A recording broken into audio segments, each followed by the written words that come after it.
Nah, buat sobat kandang yang penasaran apa sih silase-silase itu?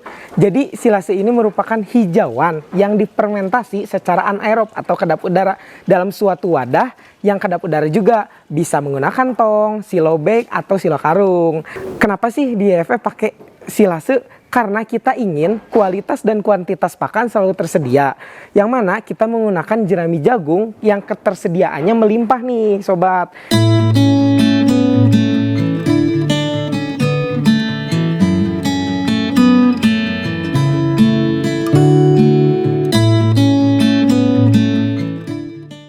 Halo sobat kandang, selamat datang di Young Farmer Farm. Bertemu lagi bersama saya, Babang Tuil. Nah, setelah minggu kemarin kita udah kenalan apa itu silase, kandungan nutrisi, sampai alat dan bahannya. Minggu ini, Babang Tuil bakal ngasih tahu bagaimana proses pembuatan silase. Eits, buat sobat kandang, Babang Tuil gak bosen-bosen untuk ngingetin jangan lupa like, comment, subscribe, serta share konten-konten dari Young Farmer Farm ke teman-teman lainnya biar ilmunya lebih bermanfaat dan lebih meluas nih. Nah, udah gak sabar bukan? Let's go kita lihat proses pembuatan silase.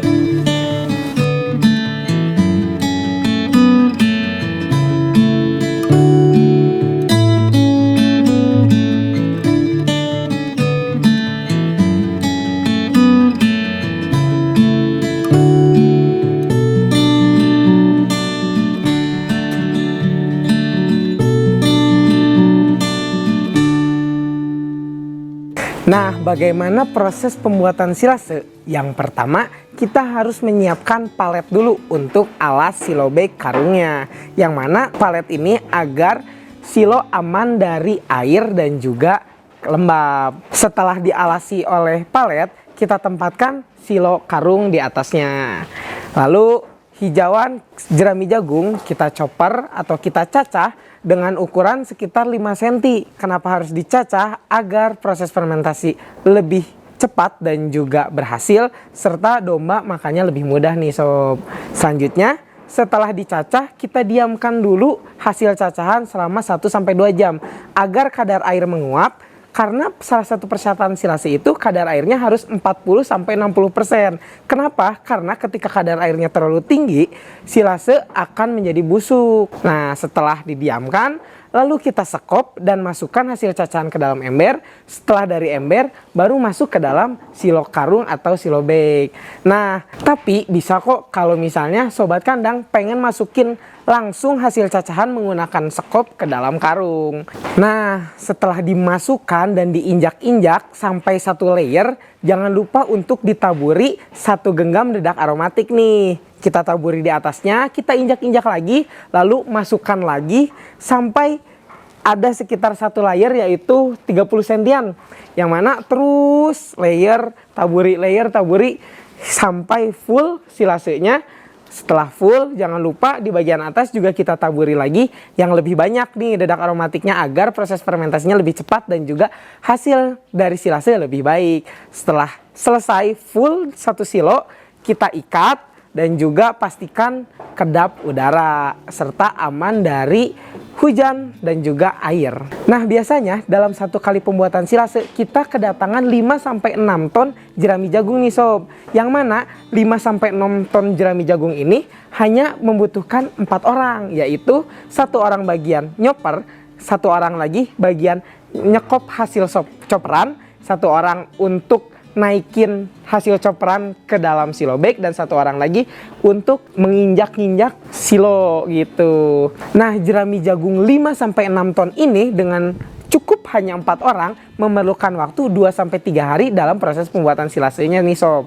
Nah, buat yang bertanya-tanya nih, silase ini bisa kuat berapa lama, bisa disimpan sampai berapa lama?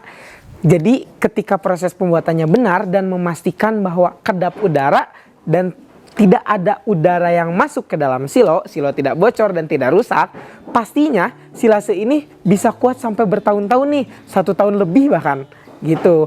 Lalu apa sih yang bisa membuat kuat? Karena proses fermentasi secara anaerob ini dengan bantuan bakteri-bakteri mikroba yang membuat silase ini awet dan tahan lama. Nah, seperti apa sih ciri-ciri silase yang baik? Jadi ini ada silase yang sudah jadi atau fermentasinya sudah selesai, yang mana wanginya seperti tape dan juga warnanya kuning kecoklatan. Lalu juga kadar airnya tidak terlalu basah karena tadi sudah dikeringkan sebelum dimasukkan. Lembut dan juga meningkatkan palatabilitas domba karena wanginya ini. Gitu. Jadi nafsu makan domba makin meningkat. Nah, kalau sobat kandang membuat silase di rumah dan ciri-cirinya seperti yang Babang Tuil kasih tahu, selamat, silase sobat kandang pastinya sudah berhasil.